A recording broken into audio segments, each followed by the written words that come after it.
Ambazonia, special loyalty. Presence to our Savior who granted us the freedom. Allegiance to the hero who God alone we gather. Glory will rise and never to fall. Hearing a nation flowing with milk and honey. Glory, glory, glory to the Father for making you a nation adored forevermore. Amazonia, land of freedom, you shall live in plenty, meeting our needs. And your children shall be like the stars above. The Most High God be the watchman of this nation. Amazonia, land of freedom, you shall live in plenty, meeting our needs. And your children shall be like the stars above. The Most High God be the watchman of this nation. I've heard a couple of people who were upset with the Barrett family because they adopted 2 kids from Haiti. Is that a factor or not? Do we care? Yeah, they were criticizing. I mean, I don't think we care. I would say that I saw a piece over the weekend where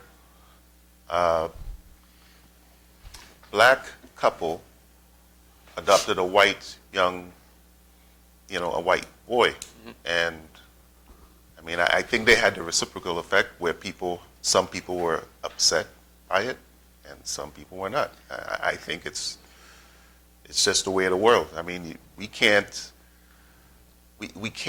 keep ourselves, wearing our emotions on our sleeves now, in at this time. I think people just need to step back, think about the bigger picture.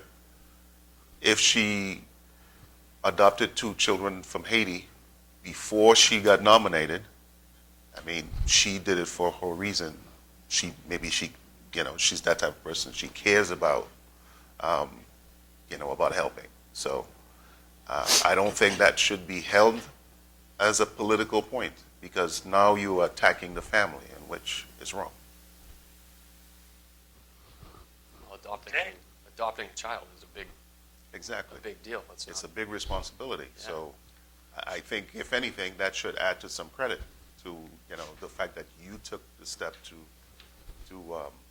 adopt a child in need, in addition to your own family. Anybody else have any thoughts? Yeah, but, well, the professor joining, I think he will just listen till 6:30. Welcome, Prof. Thank you very much. Yes, Cliff. Well, the thing is, you adopt a human being. Sometimes I question, why is this issue about adopting a white child or a black child? And people miss the essence of adoption. Why? And most of the time, why is it always a big deal when someone white adopts a non-white child? Because I hate that word colored. You adopt someone, but why does the public? I mean, sometimes you adopt out of the goodness of your heart, but when it comes time, they shouldn't use that adoption to show that you are non-racial or you are this and that. That's not the way, because here it looks like everything is looked upon as black and white. They are children.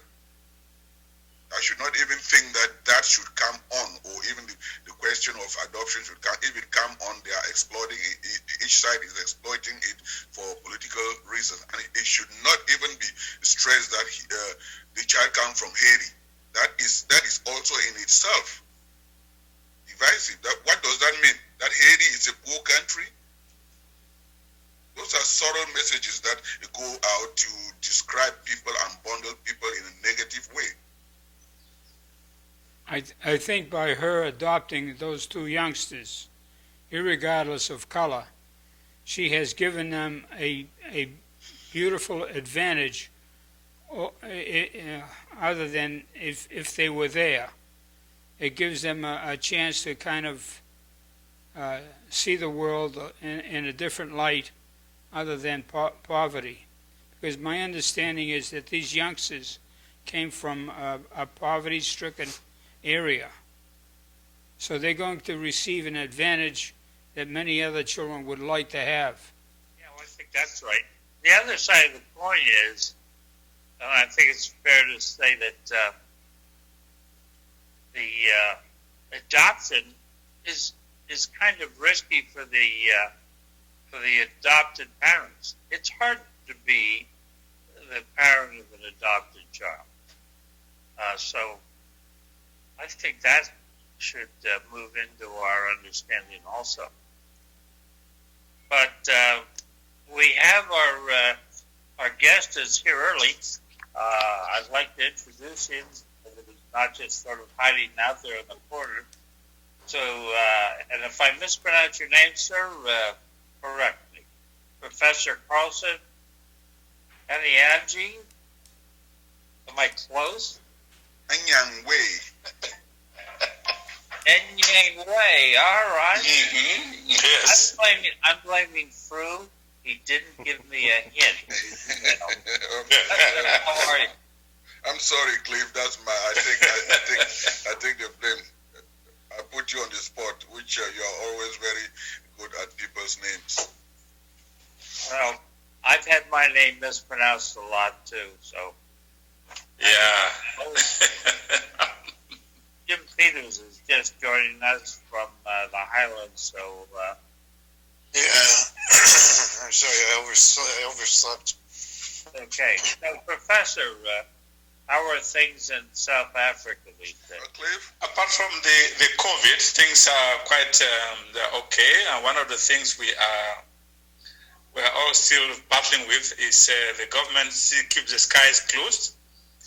But there's some promise that next month they will start letting in flights and letting out flights. We don't know.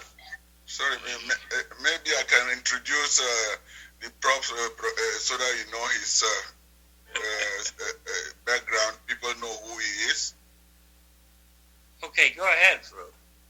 Okay, thank you very much. I'm sorry for the interruption. Professor Carlson Anyangwe holds a BA Law and an LLB from University of Yaoundé, a postgraduate diploma in comparative law from the University of Strasbourg in France, and an LLM and PhD from the University of London, England. As professor of law and research, he teaches international law, criminal law, and procedure, human rights law. He is one of Africa's best brains in these areas of law and a researcher in those niche areas. He has taught in the University of Cameroon, South Africa, Swaziland, and Zambia, where he served as Associate Dean and Acting Dean of the School of Law. He was director of the School of Law and Research champion at Walter Sisulu University in South Africa. He is a member of the African Commission's Working Group of Experts on the death penalty in Africa. Professor Anyangwe was one of the architects of the All Anglophone Conference in Boya and Bamenda.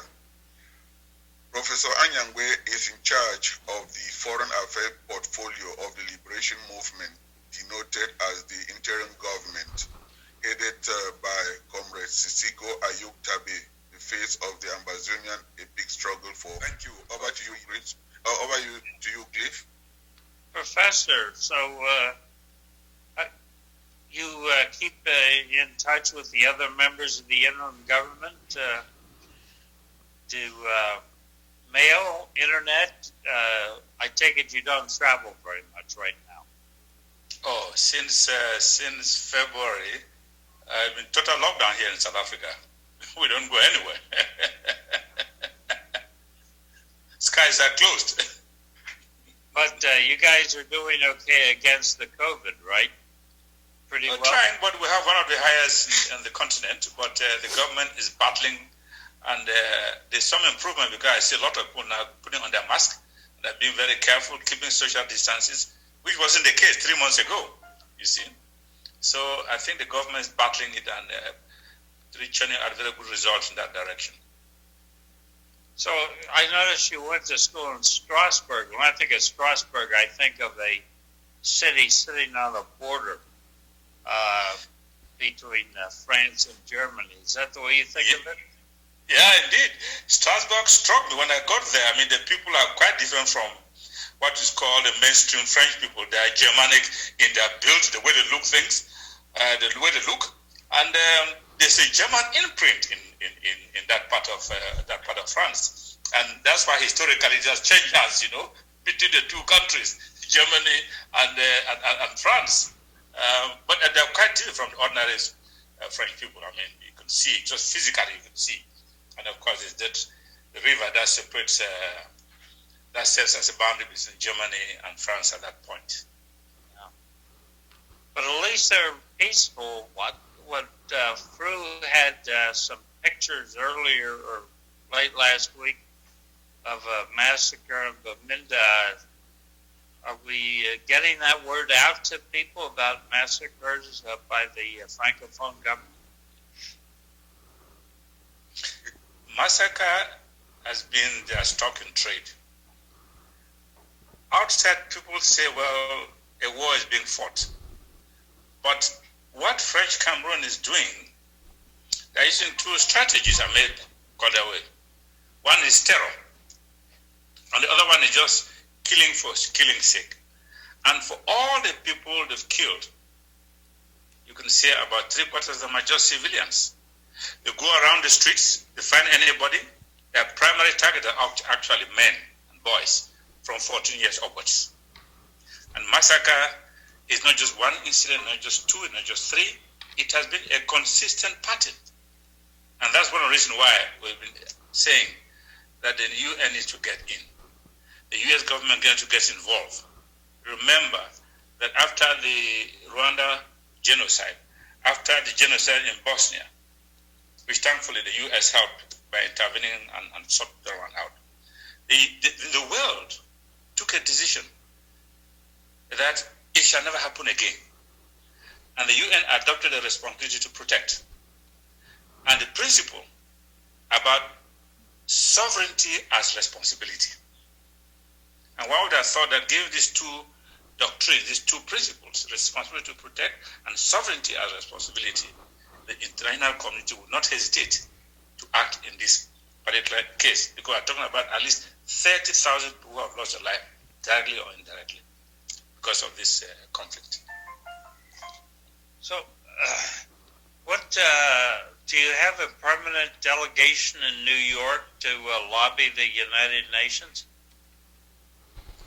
Yes, we do from time to time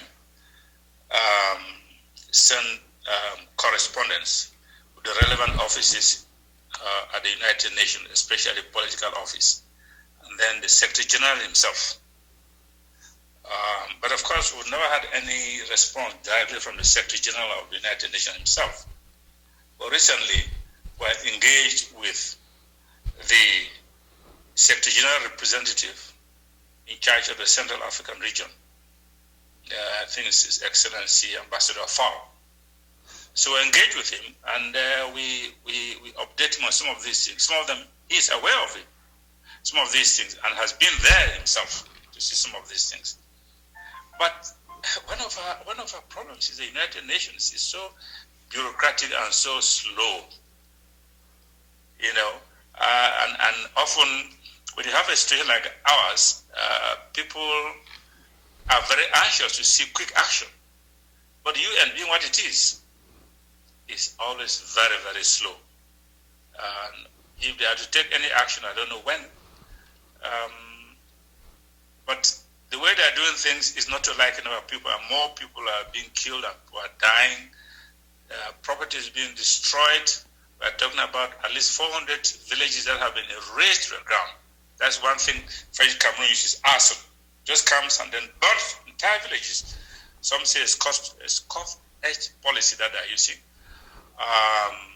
They use rape as an instrument of war, a method of war, to humiliate our people by raping women at random. And they do pillage and plunder. That is a common fare as far as they are concerned. And recently, of course, we had intelligence. We said, they are saying they are prepared to kill, doesn't matter how many million. The important thing for them is to subdue these people. That's what they are saying. And we have that intelligence. Cliff, can I jump in? Sure, go ahead. Yeah, Prof, as you've studied in Cameroon, you've taught in Cameroon, you've studied around the world, and most Cameroonians, this generation, they look up to you as a leader and also as a connection to our leaders who were in southern Cameroon before we joined French Cameroon. Could you just briefly, we know time is very, very limited, could you update my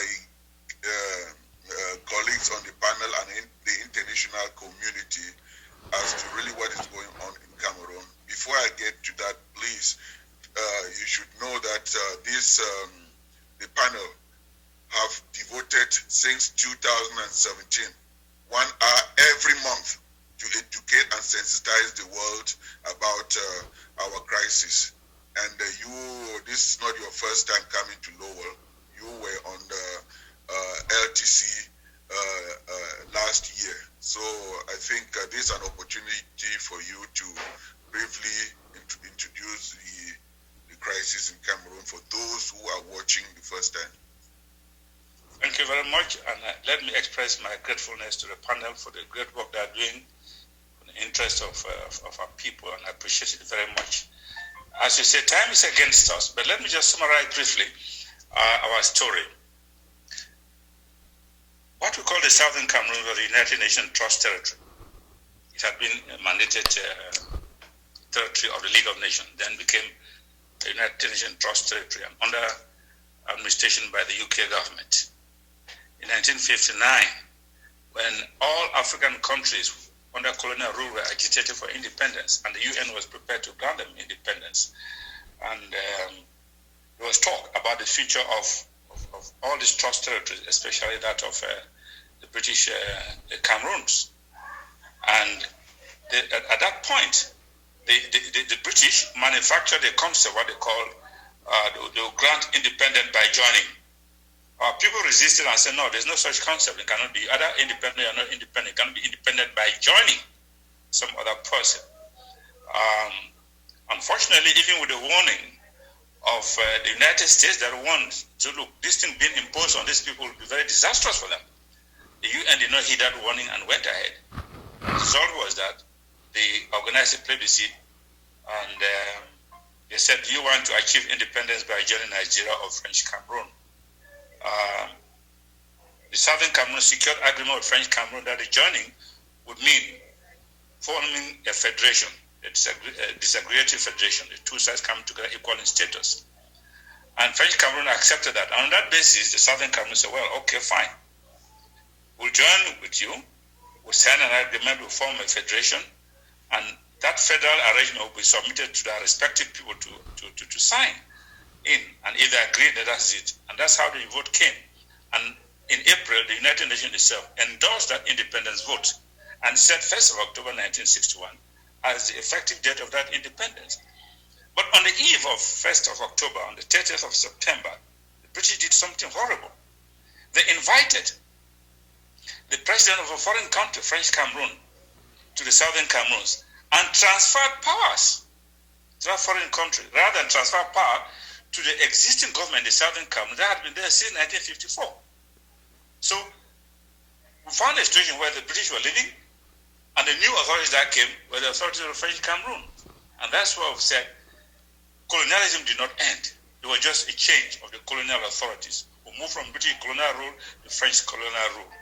And since then, we have been battling French Cameroon, it has been one thing after the other. They brought in their military, they brought in their draconian laws, suppressing our people, and oppression after oppression and oppression. The reason for all of this, of course, two main things, or three I might say. The first one is to have access to the natural wealth and resources that are in the southern Cameroons, oil, mineral, gas, and all this and so on and so forth, which, as we speak, constitute about 70% of the revenue for French Cameroon. Second reason for insisting on taking over the southern Cameroons relates to because of the geographical facilities that are available in the southern Cameroon that are not available in French Cameroon. We're on the right of the east end of the Gulf of Guinea, and we have a lot of natural ports. You're talking of Tico, you're talking of Victoria, you're talking of Mondemba, Bakassi, and all of these places, which they don't have those kind of natural ports, as it were. The third thing, of course, is the French have been very, very eager to extend its hegemony from French-speaking African countries to English-speaking African countries. And we, Southern Cameroon, English-speaking, are the victims of that. And the French say they bear a grudge against the English, or the Anglo-Saxons, as they call it, that they seize Quebec, part of Canada, and as a quid pro quo, they too are going to seize an English-speaking territory to make it under their influence. And anybody who knows the French are very, very, very, when it comes to what they call their culture and the language. That's one of the things they insist on. And so for them to acquire an extra territory to 8 million people would be a bonus for them. So we have been fighting this thing. And I would say in retrospect, unfortunately, we didn't take the path quite early, like other African countries that initiated liberation movements and freed their people from colonial rule. Instead, we adopted a policy of saying the force of argument and not the argument of force, and insisted on peaceful demonstration, petitioning the French Cameroon government, sending a petition to them, even litigating. And the hope that our case is so clear. This is a territory which is former British territory. It is secured by boundary treaties, the inner boundary treaties that clearly demarcate the boundary between the southern Cameroon and French Cameroon. And on a human rights level, clearly we say the UN had endorsed our independence, and we intend to reinstate that independence. But of course, French Cameroon will not hear any of this. And in spite of all the efforts we made for the past 50 years, simply protesting, demonstrating, litigating, and so on. And of course, the crunch came in 2016, when the lawyers went out to the streets to petition on certain issues. The lawyers were joined by the teachers, and were joined, of course, by a consortium of civil society. The response to that, although this was just a peaceful thing, the response was violence. And at that point, it became very, very clear that French Cameroon was not prepared to talk. Even though we have been calling since 1962 that we should meet and talk and negotiate an end to this whole thing. But they would not listen. At that point, of course, we had crossed the Rubicon.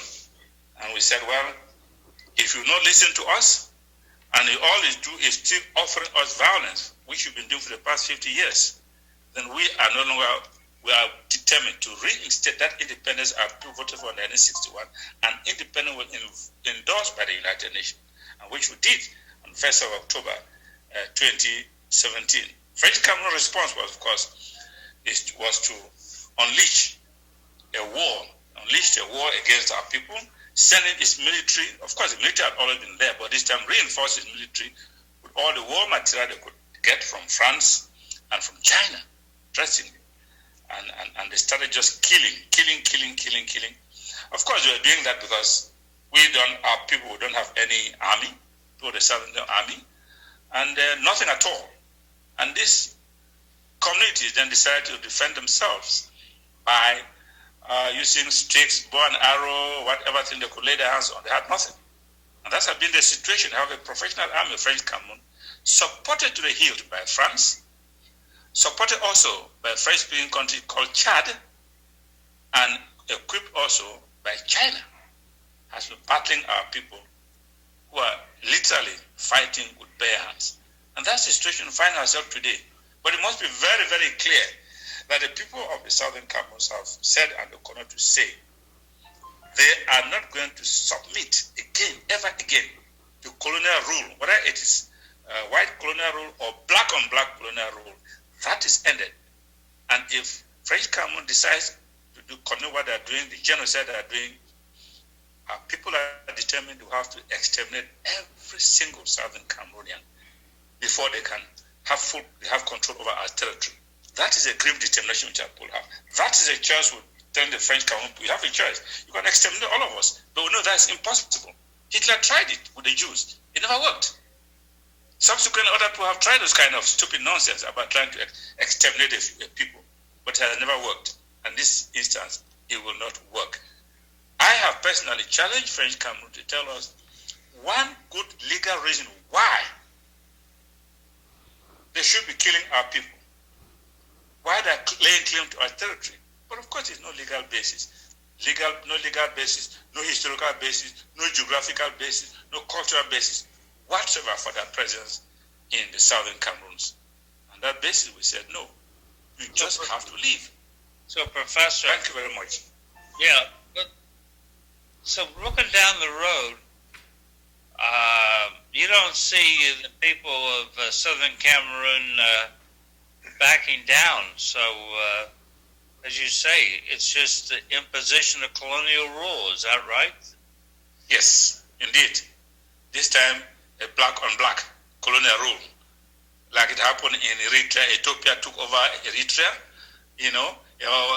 other countries, because they think, oh, well, this is a small country, we can just grab and pick, and then we'll make it part of us. And the same thing Morocco did with respect to the Western Sahara. This is irony about Africa. Countries that themselves benefited from the right of self-determination. After achieving the right of self-determination, look around and say, well, this is a small little country we can grab here. It has not worked, and it will never work. So, under your portfolio, is messaging out to the world one of your activities? Correct. The reason I asked is I noticed that when I went to Wikipedia, which may not be as popular in South Africa as it is in the United States, I found you as a footnote in a number of articles, but I didn't find anything on you. Can you do anything, do you think, to increase your presence on Wikipedia and places like that? Well, I have never bothered. In fact, I've not even looked at that Wikipedia. But now that you said, maybe I'll have to look at it. I just do things and have things done. And of course, Wikipedia is written by people, whatever they put there, and I've never bothered to make any entry in Wikipedia in that regard. Cliff, I have a question. What has Dan Gott funding done to help ease the problem in Cameroon? I didn't get that. What? Dan Gott. It's Dangote funds. Dangote, and just to remind, we have a little bit less than 10 minutes to go. So, Prof, we just brief in your answers. I think that's a what very was the question important again? I was question. trying to put my earphone. Where did those funds go? The question is, Dan Gott funds were given to Cameroon. Where did the money go, and who did it help, and did it help your cause? Yeah, that what happens in Cameroon? Of course, everybody knows, the world knows. Cameroon is notorious for being a very corrupt country. Quite apart from the fact that it's a dictatorship, it's very corrupt. And we've always made it very clear: anybody give money to French Cameroon does that at their own risk. They are not accountable to anybody, even to their own citizens. And now, what is happening in Cameroon actually is everybody is trying to steal as much as they can, knowing that the end of the regime is in sight. So, this money you're referring to, just like throwing it into the ocean, is never used. The same to this COVID money that came, $1 billion, and it just disappeared overnight, just like that. So this is something. I mean, it's a normal practice in French Cameroon. Money is being stolen and so on and so forth. So I don't know. I have a little contact with French Cameroon and the things they do there. But of course, from the press, we get these reports about embezzlement as a daily thing, corruption. When I talk about corruption, I talk about systemic corruption and deep corruption in that country. Okay. Does anybody else have a question? We are dwindling down on time. Prof? Well, Cliff, thank you very much. Just one brief question. I know we are already crunched with time. Maybe, Prof, just limit your answer to 2 minutes. So, Prof, maybe you could just summarize the current situation in Bamenda, and also just say something with regards to our leaders in jail. And very soon, October 1st is coming for the celebration of our independence. If you could just summarize that and also let the world know that while French Cameroon said they were demonstrating to take out their president, the army stood and let them demonstrate in southern Cameroon, in Bamenda specifically. They killed 6 young kids. I don't know if John has that picture just to show at the end. That would be great. Okay, first regarding Bamenda, you make a pertinent point that in French Cameroon, when the people came out that they were demonstrating, there was not even one single person who was hurt. On that same day, on the 22nd, that over 10 people were killed in the former British Southern Cameroons. I think there were 4 or 6 in Bamenda.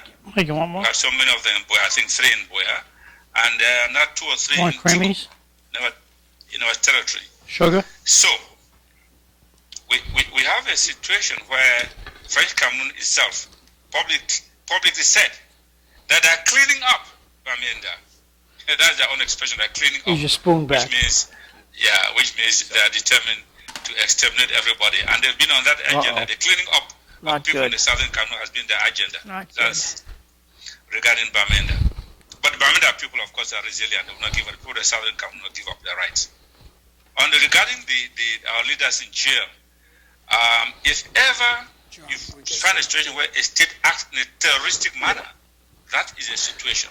Here is a state that goes into a foreign country, in this case Nigeria, and hijacks people, holds them hostage, because they're holding them hostage, and they claim, pass them through the motion of what they call a trial by a military tribunal, a court-martial. These are civilians.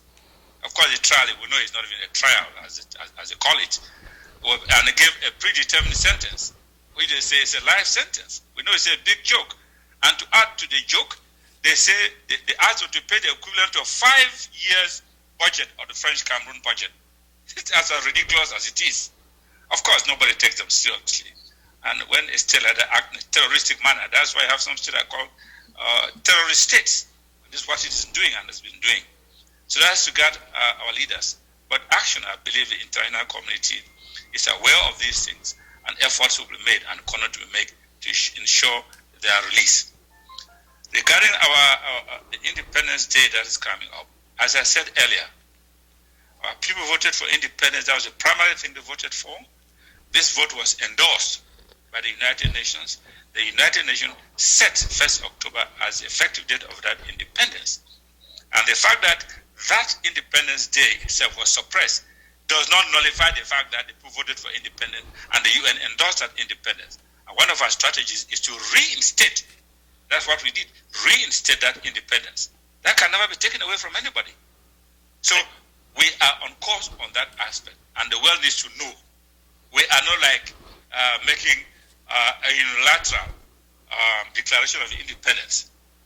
Though we know from the ICJ ruling in the Kosovo case that unilateral declaration of independence are not contrary to international law. So if we were to do that, it's not contrary to international law. It's very perfect. But in our case, we already had an independence, which I voted for. The United Nations endorsed that independence and set a specific date for that independence, which is 1st October. French Cameroon, connived with the British, contrived to suppress that independence. And our responsibility as our generation is to reinstate that independence, which we duly did, and we defend that independence, which we reinstated, irrespective of what French Cameroon and its supporters may want to think. These are historical facts. You can't change them, unfortunately, as far as I see it. So that's the things I will say on those 3 points. Thank you. Okay, Professor. Our time is up. We've taken a lot of your time, and I appreciate it. The historic facts are the French are a problem. They're treating southern Cameroon like they treated the Vendée during the Revolution. So I hope to get you back again sometime in the near future. And I want to thank you very much for your efforts and your time with us. Thank you.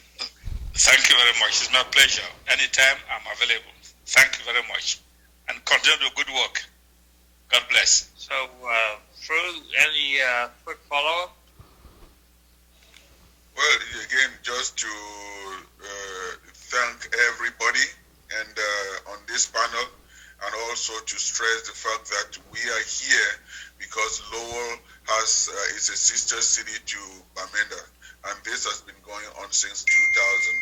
Lowell has a transatlantic cultural link between the people of Bamenda, and Lowell is one of the first city around the world to actually condemn the atrocity in southern Cameroon. It would be remiss if I do not really thank this August panel that have been bringing light to the atrocity going on in southern Cameroon. The people of southern Cameroon owe you an eternal debt of gratitude. Thank you for what you do. You are the voice for the voiceless. Thank you. Okay, from one crisis to another, I'd like to swing back to President Trump nominating Amy Coney Barrett to the Supreme Court. Morning.